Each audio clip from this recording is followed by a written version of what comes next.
ela é europeia.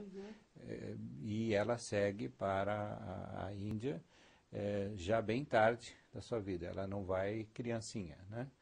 E ela vai para, digamos, levar adiante uma obra missionária da Igreja Católica, né? Agora, é importante recordar que essa situação é extremamente minada do ponto de vista da relação de civilizações. As missões cristãs na Ásia sempre foram acompanhadas do conquistador, colonizador, né? E na Índia particularmente, né? Então, essa presença de uma religiosa como ela, sem armas, tem um significado simbólico muito grande. Do ponto de vista da filosofia, a gente teria teoria para definir o que significa a ida dela para lá, a missão dela na Índia?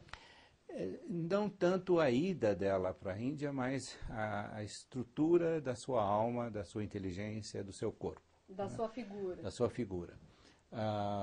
Segundo um pensador que chama-se Bergson, que é um dos importantes pensadores do século XX, o santo e o sábio são aquelas pessoas que se abrem para uma dimensão diferente da temporalidade. Elas saem da cronologia, desse tempo do relógio, e elas passam para a duração. E essa duração tem mais sentido de vivência espiritual, né? Então vai da biologia até o pensamento sobre o eterno. Então o santo e o sábio são aqueles que abrem as portas da humanidade para o eterno, né? Eles ajudam a perceber que além da história, além da geografia, além do cotidiano, além da vida mesquinha, da vida própria de cada dia, existe essa dimensão mais ampla, né? Então, me parece que se Madre Teresa se encaixa nessa perspectiva, ela será certamente uma santa na definição filosófica. Agora, o senhor estava me contando que a visão dos outros para com ela, com o que ela significa, não é tão unânime, né? Por que não é tão unânime? Eu queria que o senhor me contasse. Veja, a Igreja Católica, ela tem uma tradição polifacetada.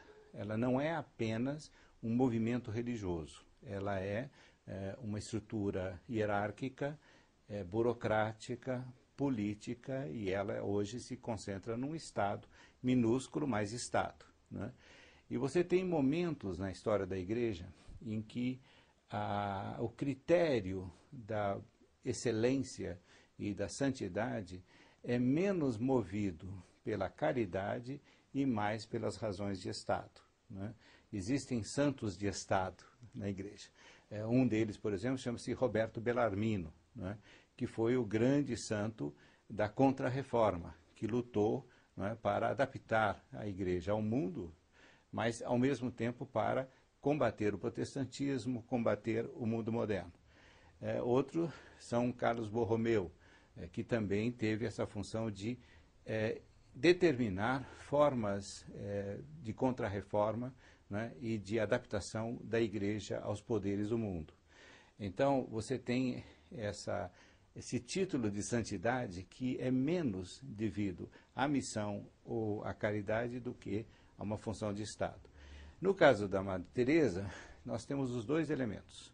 Ela tem um impulso humanitário, um impulso de caridade, um impulso missionário, mas ao mesmo tempo ela surge na cena eclesiástica já numa espécie de contra-reforma da Igreja em relação ao Concílio Vaticano II. O Concílio Vaticano II foi uma espécie de tentativa de abertura da Igreja para o mundo, né, de diálogo com as potências temporais, com as sociedades, e o período posterior, já no final do pontificado de Paulo VI e no pontificado de João Paulo II, a Igreja assume essa função de quase que de vigilância mais moral, mais ética e menos de abertura e de diálogo.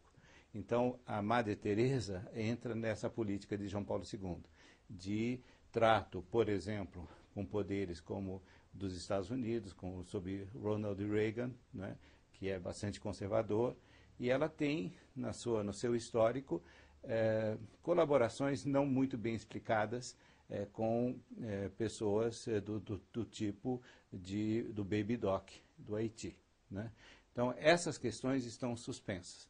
Aliás, no processo de canonização, essas questões aparecem e vão voltar, não é? Sempre a Igreja, quando estabelece um processo de santidade, ela estabelece um advogado do diabo, né?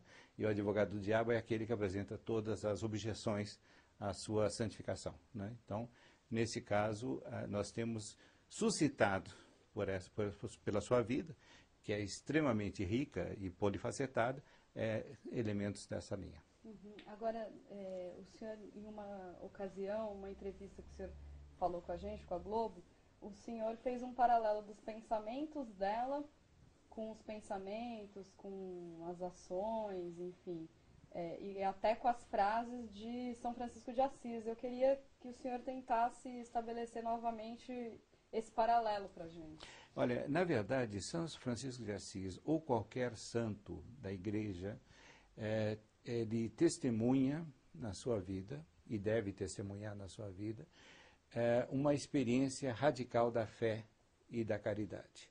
É bom lembrar que um elemento fundamental do cristianismo é que todos nós que seremos salvos, seremos no eterno iguais a Deus. Seremos símiles de Deus, não é?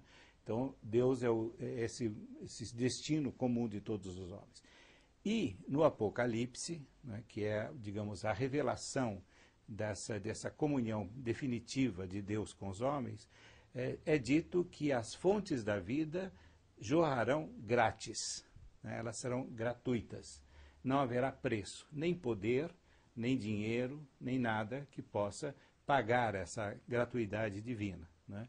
Então, o santo e o missionário é aquele que relativiza todas as posses temporais, relativiza todo o poder e se abre para testemunhar esse amor grátis de Deus, essa graça de Deus, né?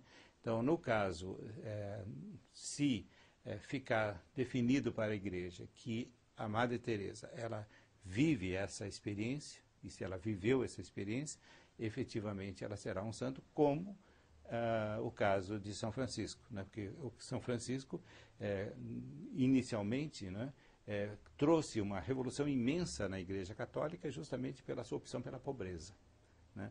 A pobreza no período de São Francisco era considerado pela Igreja, né, dizer que Jesus Cristo era pobre, por exemplo, no tempo de São Francisco, era considerado uma heresia, né? Então, vocês podem ver isso, inclusive em romances, no Nome da Rosa, isso está bem claro, né? Então, essa experiência de gratuidade da vida que se expande, né, que se torna urgente, você precisa mostrar para todo mundo que vale a pena, né, ter uma visão um pouco superior, um pouco maior do que essa visão do ganho imediato, do poder imediato, né, da fama imediata e tudo mais que traz a cultura humana no sentido da glória, da vanglória e tudo mais.